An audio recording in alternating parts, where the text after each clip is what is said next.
Hello everybody and welcome back to the next episode in the BTA Bitesize series. Today we are going to be focusing on the cooling aspect of your mechs, so all the different heat sinks and all that sort of stuff.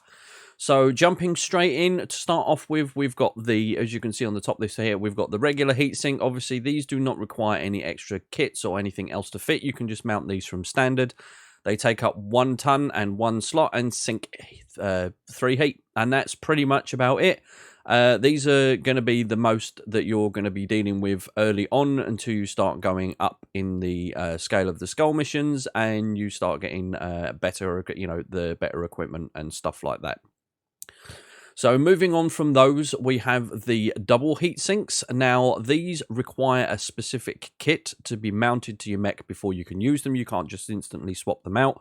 And these go on, if you look on the left-hand side here, you can see that there's actually a little cooling tab just up there. So you need a double heat sink kit, and that needs to be dropped in there to enable you to use the double heat sinks. Now, the double heat sinks obviously are an upgrade over the single. They do sink twice the amount of heat.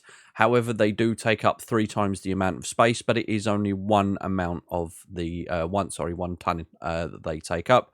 So these will fill up your mech very quickly if you start chucking them in, but obviously they are a significant upgrade over the single ones.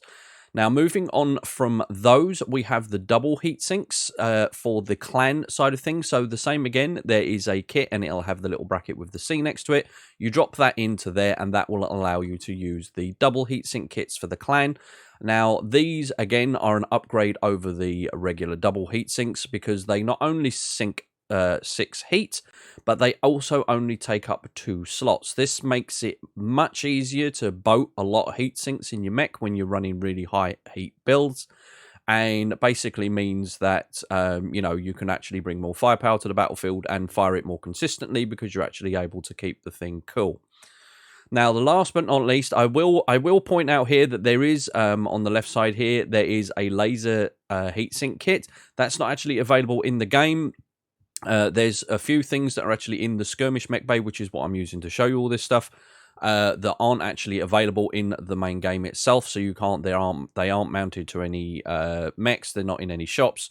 It's just things like this is it'll either be leftover code from an experiment or it's something they're tweaking or experimenting with. So don't always take gospel that everything in the skirmish mech bay is actually in the game. So we're obviously going to ignore that one.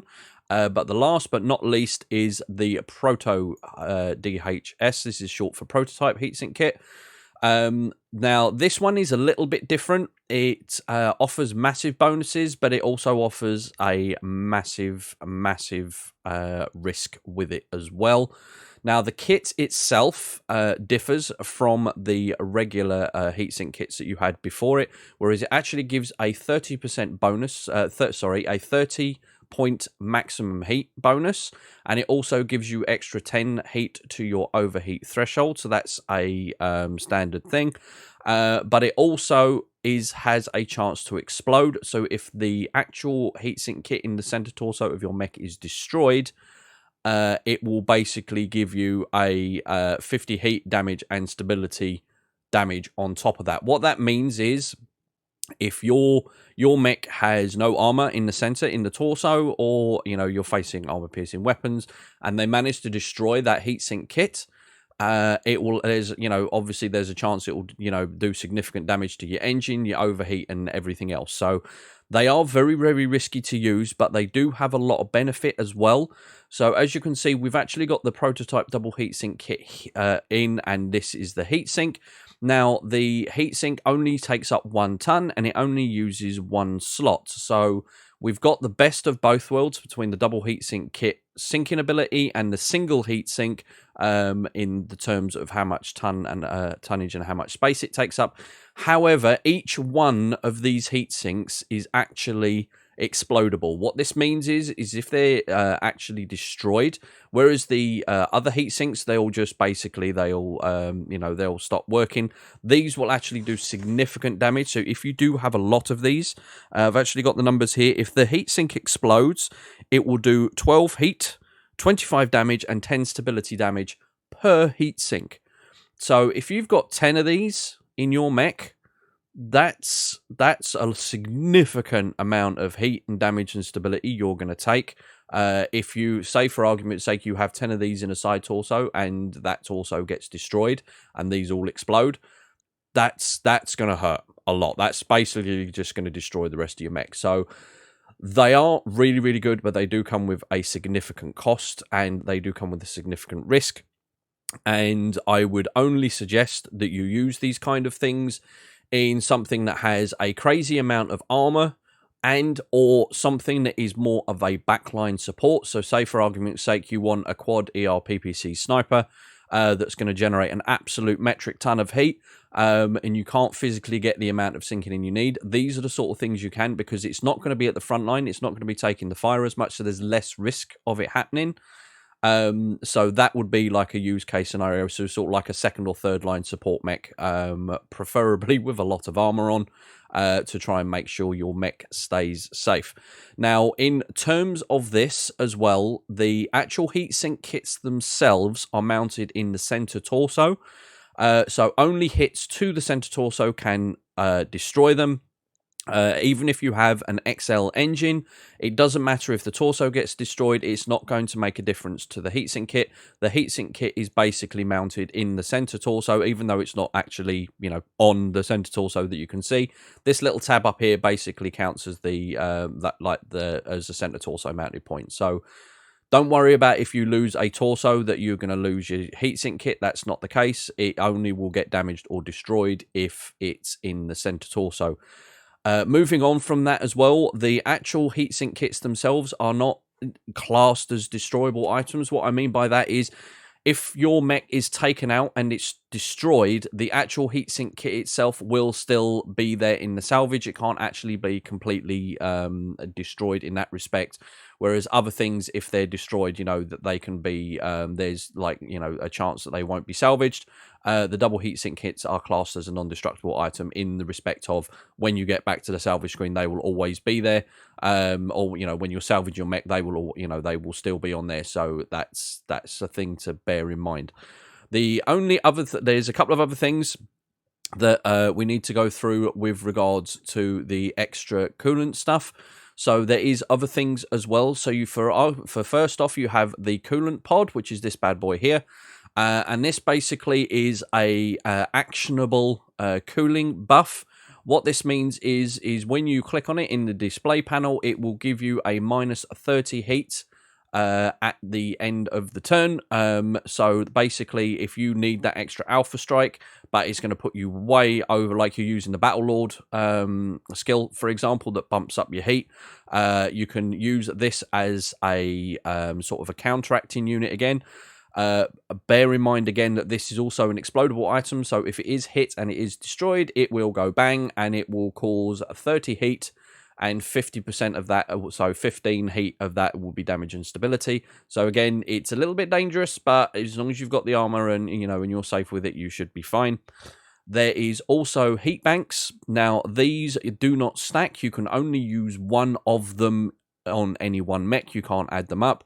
As you can see down here on the left, we have the standard heat bank, we have the improved, and we have the bulk. Each one of these will obviously increases the amount of heat that it will bank at the end of the turn. So the regular heat bank is 8, the improved is 12, and the bulk is 16. And each one of those takes up a different amount of space. So this one takes up the 1 ton with 2 slots. The improved will take up, I think it's 1 ton and 3 slots. Sorry, 1.5 and 3 slots. And then the bulk heat bank is sorry, that's the wrong one. And the having a moment. The bulk heat bank will be 4 slots and takes up 2 tons. So again, it's a very good way of adding a fair amount of cooling in at a regular a cost of, you know, so you're taking up the same, you know, 1 more slot than a double heatsink, but you're doing double the heat.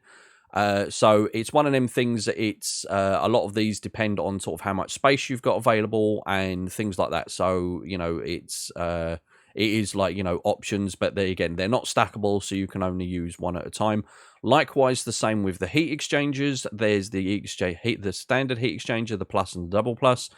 These are going to require you to do a bit of math, because as I've mentioned before, the heat efficiency bar is not always 100% accurate, so it's better off you do it yourself.